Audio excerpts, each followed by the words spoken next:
때는 조선 왕조의 그림자가 짙게 드리운 어느 해, 한양의 번잡함을 벗어난 경기도 외곽에 자리한 고즈넉한 송화마을에 큰 파문이 일었습니다. 마을에서 대대로 명망 높은 가문으로 손꼽히는 김대감 댁의 금지옥엽 외동딸, 연화 아가씨가 혼례를 바로 하루 앞두고 홀연히 사라진 것입니다. 연화는 맑고 투명한 구슬 같은 눈동자와 비단결 같은 머리카락을 가진 이제 갓 18살이 된 어여쁜 처녀였습니다. 그녀의 어머니가 정해준 신랑감은 권세는 높으나 이미 나이가 환갑을 훌쩍 넘긴 얼굴에 검버섯이 가득한 늙은 정승이었습니다. 그는 이미 정실 부인 외에 2명의 첩을 더 거느리고 있었으며 심지어 연화보다 나이가 많은 손자까지 있었습니다. 연화는 그 사실을 알게 된 순간 눈앞이 캄캄해지며 온몸에 피가 차갑게 식는 것을 느꼈습니다. 어머니, 제발.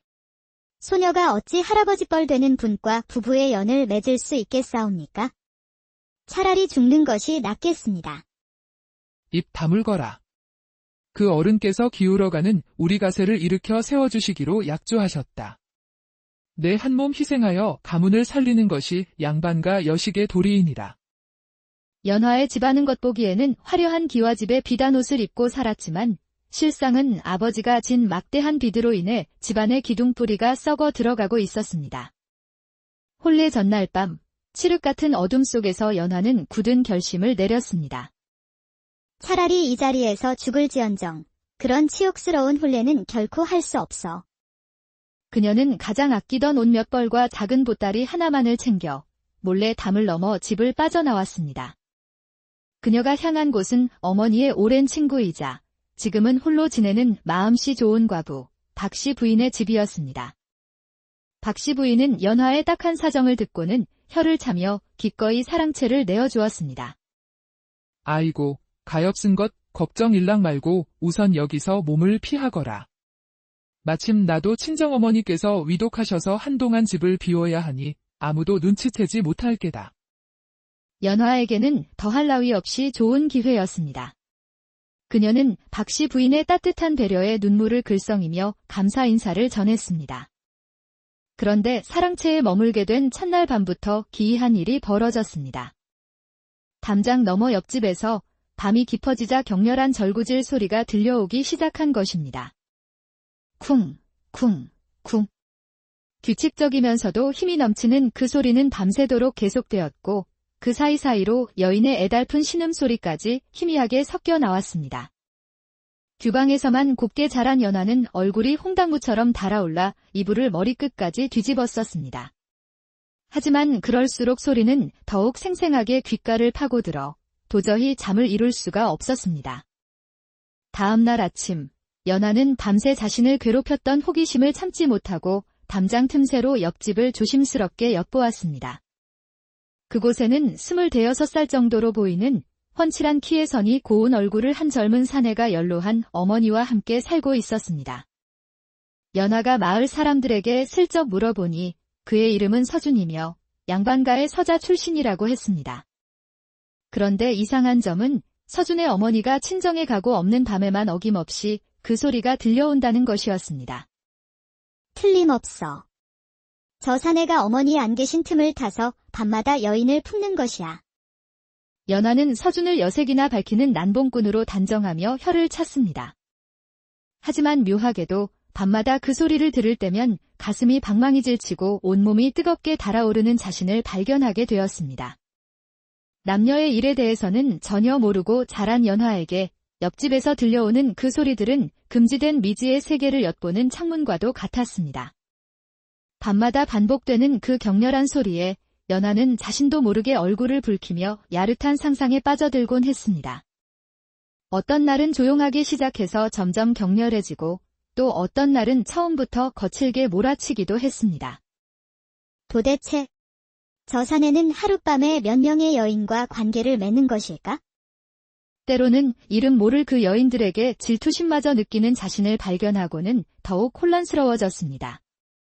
낮에 우연히 본 서준의 모습은 연화의 상상과는 전혀 달랐습니다.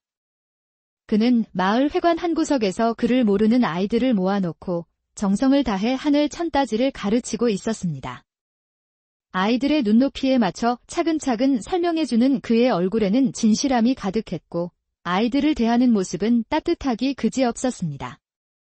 저 사람이 정말 밤마다 여인을 들이는 난봉꾼이 맞는 걸까? 수업이 끝난 후에는 마을의 아픈 노파를 찾아가 약초를 다려드리고 혼자 사는 과부의 집 지붕을 고쳐주기도 했습니다. 연하는 낮과 밤의 모습이 이토록 다른 그를 보며 더욱 깊은 혼란에 빠졌습니다. 한편 서준 역시 담장 너머로 가끔씩 보이는 연하의 모습에 남몰래 관심을 갖기 시작했습니다. 우물가에서 물을 깃는 우아한 자태나 마당에서 빨래를 널 때의 단아한 손짓이 자꾸만 눈에 밟혔습니다. 어느 날 오후 연하가 마당에서 빨래를 널고 있을 때 갑자기 불어온 바람에 치맛자락이 살짝 들렸습니다. 그 순간 담장 너머에서 넋을 잃고 지켜보던 서준과 연하의 시선이 허공에서 마주쳤습니다. 연하는 얼굴이 새빨개져서 황급히 집 안으로 들어갔고 서준도 당황하여 고개를 돌렸지만 그 짧은 순간 둘 사이에는 찌릿한 전율이 흘렀습니다. 며칠이 지나자 연하의 집안에서 보낸 사람들이 마을 구석구석을 뒤지기 시작했습니다. 이보시오. 김대감 댁아가씨를 보신 분은 어서 구하시오. 후한상을 내릴 것이오. 연하는 사랑채 깊숙한 곳에 숨어 가슴을 졸였지만 수색의 범위가 점점 좁혀져 오는 것을 느낄 수 있었습니다. 그러던 어느 날 오후, 마침내 사내들이 박씨 부인의 집 앞까지 들이닥쳤습니다. 이 댁이 수상쩍으니 집안을 잠시 수색해야겠소. 바로 그때 담장 너머에서 서준의 목소리가 들려왔습니다. 어르신들, 댁에서 무슨 일을 찾고 계십니까? 이 댁 주인 어른은 친정에 가셔서 지금은 비어 있사옵니다. 서준이 나타나 사람들의 주의를 끌기 시작한 것입니다. 제가 이혼이라 가끔 둘러보고 있으니 안심하셔도 됩니다. 산 너머 마을은 가보셨습니까? 그곳에 친척들이 많이 사신다고 들었습니다만. 연하는 가슴이 철렁했습니다. 난봉꾼이라고 오해했던 서준이 이런 위험한 순간에 자신을 도와주다니. 사람들이 서준의 말을 듣고 다른 곳으로 떠난 후 연하는 안도의 한숨을 내쉬었습니다. 그날 밤 서준은 담장 너머로 작은 목소리로 속삭였습니다. 아가씨, 괜찮으십니까? 이곳도 덜은 안전하지 않으니 내일 아침에 다른 곳으로 피하실 방도를 찾아보겠습니다. 연하는 자신의 정체를 서준이 이미 알고 있다는 사실에 놀랐지만 그보다 그의 따뜻한 배려에 마음이 움직였습니다. 이 사람에 대한 내 생각이 틀렸을지도 모르겠구나. 다음 날 새벽 또다시 수색대가 나타날 기미가 보이자 서준은 과감한 결정을 내렸습니다. 그는 담을 넘어와 연화에게 제안했습니다. 아가씨, 잠시 제 집광에 숨어 계시겠습니까? 등잔 밑이 어둡다고 거기가 가장 안전할 듯합니다. 연하는 망설였지만 다른 선택의 여지가 없었기에 그의 제안을 받아들였습니다. 서준의 집광은 생각보다 넓고 깨끗했으며 은은한 약재 냄새로 가득했습니다. 그런데 그날 밤 광에 숨어있던 연하는 마침내 그 절구질 소리의 정체를 확인하게 되었습니다. 광벽에 뚫린 작은 구멍을 통해 방 안을 들여다본 연하는 자신의 눈을 의심했습니다.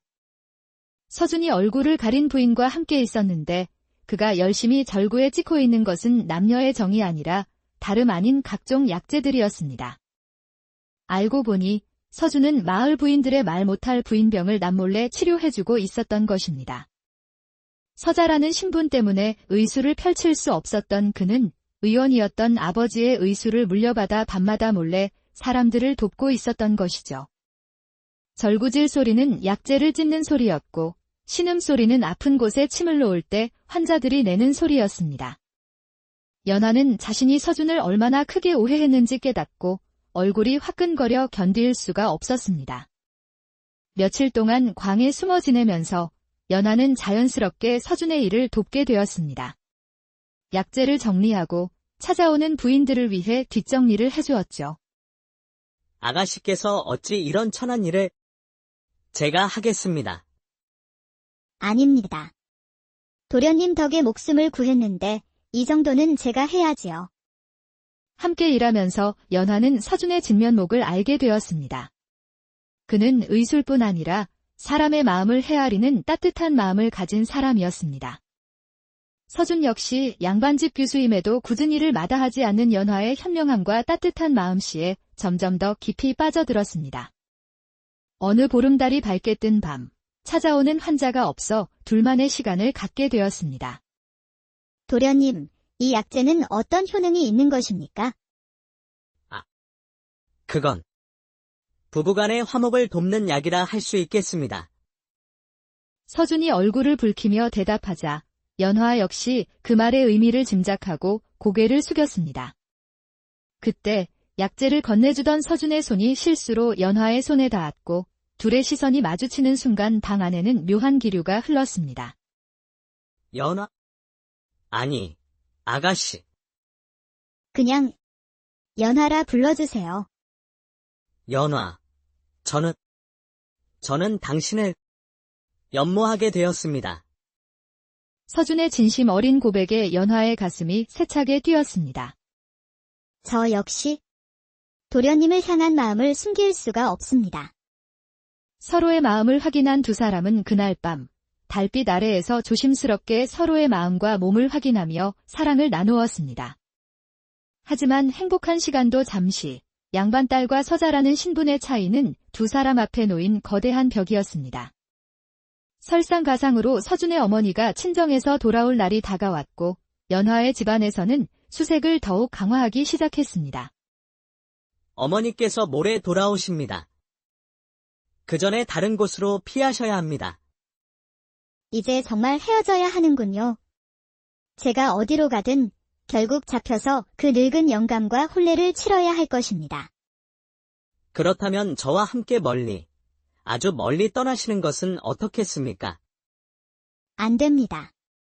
저 때문에 도련님의 인생을 망칠 수는 없습니다.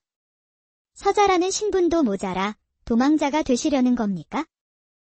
연화 없는 인생은 아무 의미가 없습니다. 며칠 동안 고민하던 서준은 마침내 중대한 결심을 내렸습니다. 연화, 저를 믿어주시오. 더 이상 숨지 않겠습니다. 제가 정면으로 승부하여 당신과 함께할 방법을 찾아내겠습니다. 서준은 다음 날 곧장 연화의 아버지를 찾아갔습니다. 김대감 댁 대문 앞에서 그는 용기를 내어 문을 두드렸습니다. 대감 어르신을 뵙고 싶습니다. 따님의 행방에 대해 드릴 말씀이 있습니다. 네가 내 딸의 행방을 안다고. 어서 말해보거라.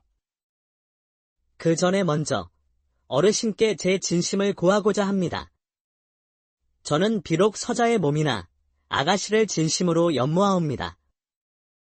부디 저희의 혼례를 허락하여 주십시오. 뭐라? 천한 서자 주제에 감히 내 딸을 달라? 내 놈이 미쳤구나. 여봐라. 저놈을 당장 끌어내라. 어르신, 신분보다 중요한 것은 사람의 진실한 마음과 능력이 아니겠습니까? 서준이 자신이 그동안 마을 사람들을 위해 해온 일들을 당당하게 이야기할 때 숨어있던 연화가 나타났습니다.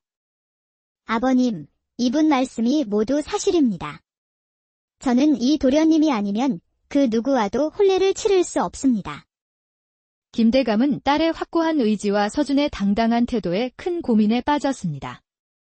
바로 그때 마을에 끔찍한 전염병이 돌기 시작했습니다. 다른 의원들이 모두 손을 든 상황에서 서준만이 자신의 신분을 드러내고 공개적으로 환자들을 치료하기 시작했습니다. 그의 뛰어난 의술 덕분에 죽어가던 많은 사람들이 건강을 되찾았습니다. 서준 도련님, 정말 고맙습니다. 도련님 덕분에 살았습니다. 서자면 어떤가? 저렇게 훌륭한 의원님을 우리가 어디서 뵙겠는가? 마을 전체가 서준을 생명의 은인이라며 칭송하기 시작했습니다. 이 모든 상황을 지켜본 김대감은 마침내 마음을 정했습니다. 그는 서준을 조용히 불러 물었습니다. 젊은이, 내가 진정 내 딸을 평생 행복하게 해줄 수 있겠는가? 예, 대감. 제 목숨을 걸고 약주하겠습니다. 좋다. 너희의 혼례를 허락하겠다. 연하와 서주는 기쁨의 눈물을 흘렸고 마을 사람들 모두가 두 사람의 혼례를 진심으로 축하해 주었습니다. 혼례를 올린 후 서주는 당당하게 의원으로 활동하며 사람들의 존경을 받았고 연하도 남편을 도와 여성들의 상담을 맡으며 보람찬 나날을 보냈습니다. 이제 그들의 집에서 들려오는 절구질 소리는 마을 사람들을 치료하는 희망의 소리이자 행복한 부부의 사랑을 속삭이는 아름다운 소리가 되었습니다. 우리의 사랑이 이렇게 많은 사람들에게 기쁨을 줄 수 있다니 정말 행복합니다. 연화, 당신과 함께라면 어떤 어려움도 이겨낼 수 있을 것 같소.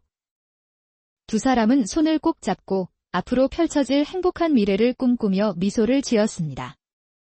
담장 너머 절구질 소리로 시작된 오해는 이렇게 신분을 뛰어넘은 아름다운 사랑으로 결실을 맺었고 그들의 이야기는 마을에 오랫동안 전해지며 많은 이들에게 희망과